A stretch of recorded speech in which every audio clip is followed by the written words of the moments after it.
Hello everyone, this is One-Eyed Willie. I wanted to test the brake fluid water percentage in my car, and there are several options available, especially on Amazon. Some of them are cheap, some are a little more expensive. If you know anything about Amazon, you know there's tons of sites on the internet that tell you the best of or reviews, and those are actually affiliate sites, and they actually get paid if you click on their link and then buy it. And typically those reviews are not really, they don't actually test the products. They just basically parrot exactly what the listing description says, and that way they get a cheap website up and running, and you guys click on it and you wonder why what the reviews said don't actually translate to reality. So what I wanted to do is I was going to go ahead and just purchase a bunch of them and actually do a gauge R&R. What a brake fluid tester really is it's a gauge. It's measuring how much water is in your brake fluid. As you know, brake fluid acquires water as it ages. So anyway, so I got 4 of them. I got this one first. It's an EO tool. It's one of the top sellers. It's just a little pin. Not much to it. Takes one AAA battery that is not included. This one was $10 from Amazon. The second one is the iTech or iTech. It looks basically the same. It's a little wider. It's got the same pins on it. It takes one AAA battery. Check back later for more great deals. And that would be the A word talking back to me. Anyway, this one, this is $14. This is the #1 seller on Amazon. The next one is the King Bolin. This one is $21. It actually has a backlit screen, which is nice. It supposedly does .3, .4, and .5.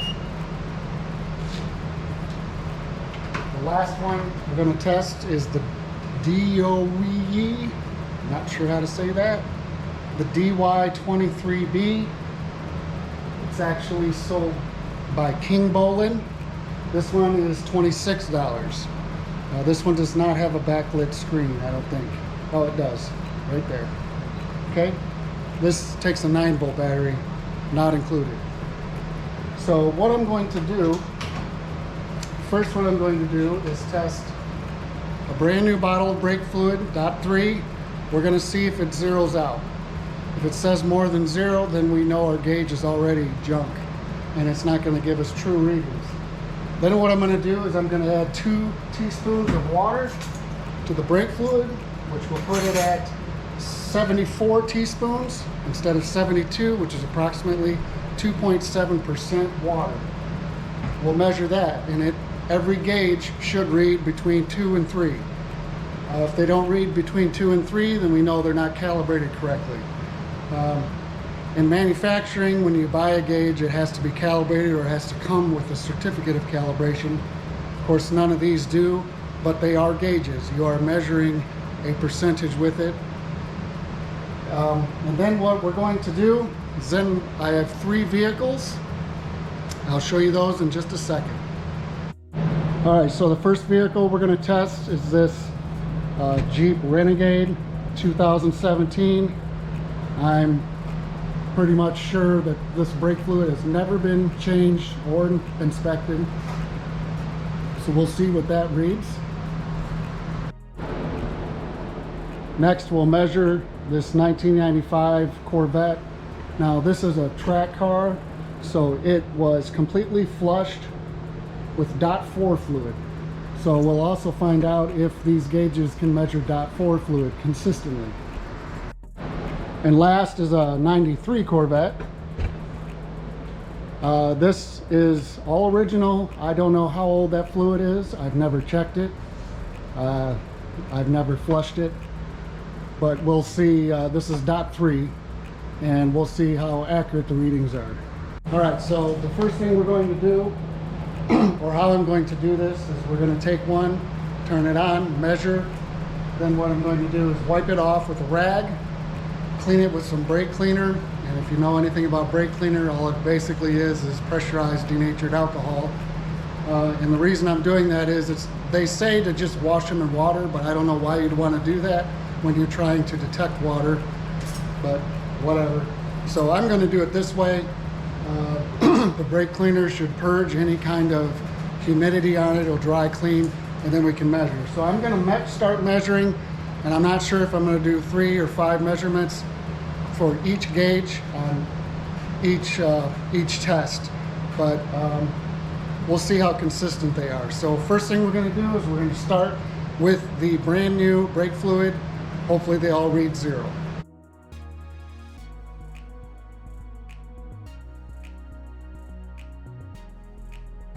Now I'm going to move on. I'm going to add 2 tablespoons of water to 12 fluid ounces. That'll give us about 3%.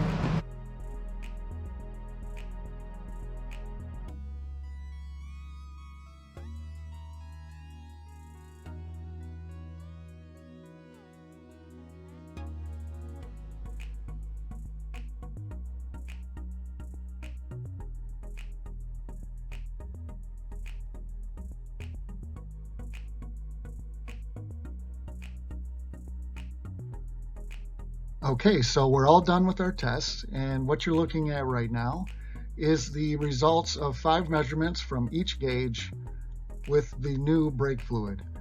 And you can see that they all measure above 0. They don't seem to be able to detect a 0, which is odd, but you'll notice some of them are higher. My main concern is with the iTech. You see that it has a range from 1 to 3. So even with a new bottle of brake fluid, you have no idea where you're at. The EO tool, the first one there, we have a range of 1. So that's not too bad for a $10 gauge. The King Bolin was very nice. It was 1, but it didn't have any range. And the Beely had about 0.5% between its various measurements. Moving on, next we did 5 measurements, 3% water, and the EO tool, the cheapest one, measured 3 every single time.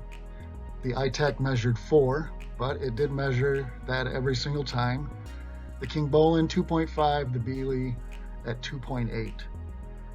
So none of those numbers concern me. The iTech is a whole percentage higher, and the Beely is almost 1% higher. But other than that, that's actually kind of reassuring. So what we end up with is our deviation percentage from the masters. And you'll notice that the King Bolin and the EO till, down around 20% deviation from a known master. The iTech is at 38%. So even if you average the 3% measurement with a brand new bottle, it's still 40% off. And the Beely is 29% off. And you'll see later on the Beely always seems to run high for some reason. So here's the next test that we're done. 5 measurements with each gauge on 3 different vehicles. And what we're looking at here, what I'm mainly looking at, because we don't know what it really is. We don't know if what we're testing is really a 2% or a 3%. What we're looking at is the range. I want to know how repeatable are the measurements. If I put it in one time, I do it another time, am I going to get the same reading? So at least I know if I'm off a few percent, you know, 0.5% here or there, at least I know I'm getting consistent readings. And you'll notice the iTech had the worst range out of all of them. It consistently bounced around. It seemed to always have a hard time giving you a confident measurement. which is more concerning to me than if they are consistently high or consistently low. And at the bottom you see a deviation from the group. So if you take all 4 gauges, you average all their readings, where do they deviate? So are they reading, is this gauge based on the group always reading a little higher, a little lower? You'll notice that the Beely is always measuring high, and the well, that's about it. Moving on to the next one, we see the average deviation of the 0.45 higher. The King Bolin is always typically reading lower. The iTech actually, even though its range is all over the place, it's pretty much neutral, and the EO tool is just a little bit shy of the average.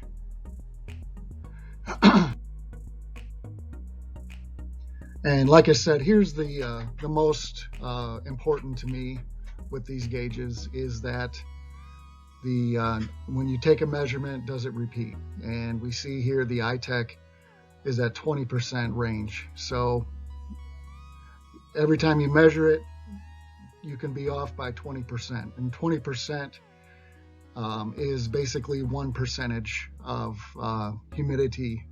So you could be at 2 but really be at 3, or you could be at 3 and really be at 4. So that's what would concern me about that one. So if we look at all the numbers together, it just kind of helps to look at all 4 on one sheet. We see our master deviation. This is the deviation from the known masters. So none of these would be considered a passable gauge if it was used in manufacturing. They would have to be under 10%. And I understand this isn't a full-blown gauge R&R, but even 20% is completely unacceptable for any kind of measuring instrument. But out of these 4, the EO tool, the King Bolin, deviated the least from the actual masters. The range, average range, that's your repeatability. You can see the King Bolin and the Beely, their range was really tight. And I think the reason that is also because they have smaller increments. So if you're off 1 click or 2, it doesn't hurt as much as if you're going in a whole percentage points. And then again, the group deviation is how far do they stray from the average of all the gauge readings. So let's look at the first one, the EO tool, for $10 at the time of this video. Obviously the pros, it's inexpensive. It has closer measurements to the masters, which is reassuring. It also has a 5% average variation in its readings, so that makes you feel pretty comfortable. The problem is after I used it this many times, the plastic melted. It started actually falling apart on the outside because of the brake fluid is caustic, and it's actually started to eat the plastic away. And also the power button fails, and you have to keep pressing it until it finally comes on. The next one, the Tech. This one is considered in 2022 Amazon's choice, and that's probably because they sell a lot of them. The pros, obviously it's inexpensive.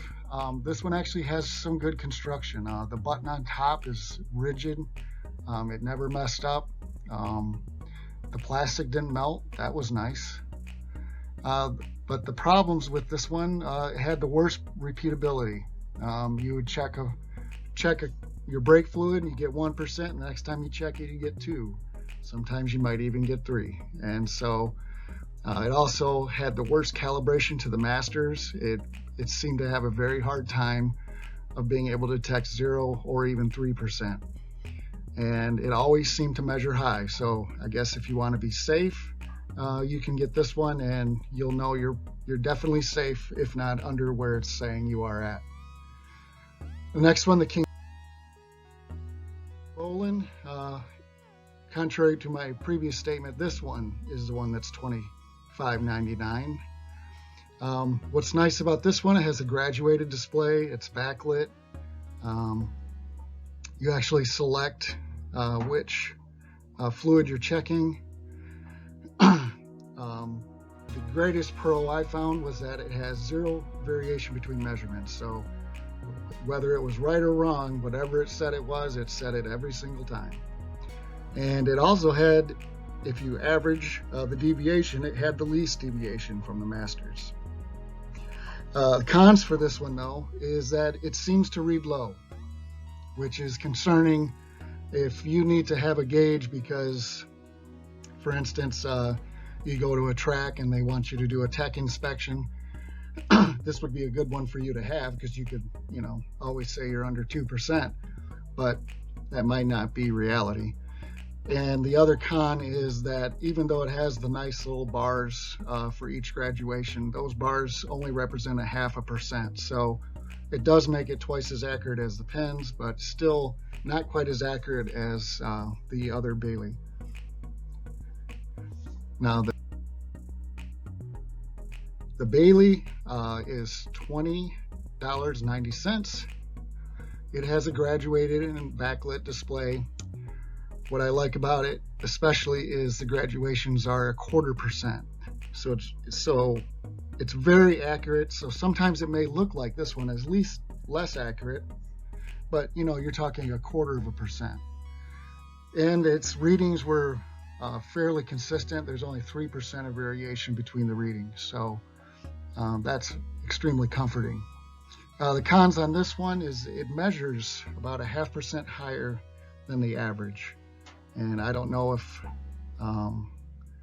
it's because it's more sensitive or if it's just not calibrated correctly.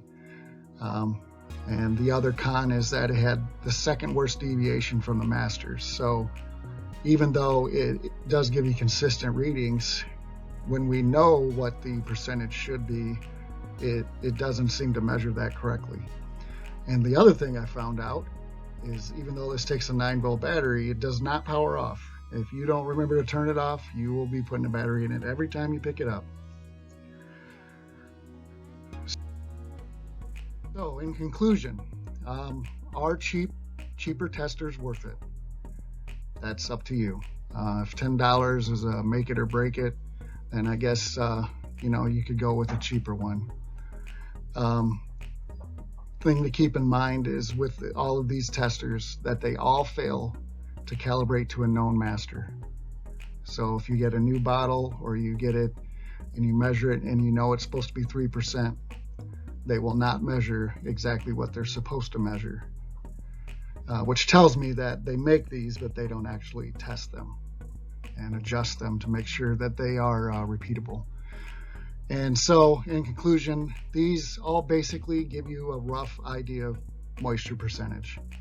They do not tell you exactly what it is, and I'm pretty sure that if you wanted a gauge that could do that, it would be very costly, but at least it does give you a rough idea. So in conclusion, it's your decision. Whichever one you would like to go with. If you have another one you would like me to give a test to, I'll go ahead and add it, and we can keep a running log of these things because they seem to be popping up all over the place. Everybody has a version of the same kind of gauge. You'll notice they all look the same. They might just have different printing on the outside, and I'm sure they're probably all made in the same factory. So if you appreciated this video, if you learned anything, please leave a comment. Any suggestions or questions. If you know of anything else you'd like me to try to test for you, I look forward to it. Again, I am not paid by or endorsed by anyone to review these gauges. I bought them for myself, and I wanted to know for myself how accurate they were. So I hope this was helpful to you, and appreciate it, and God bless.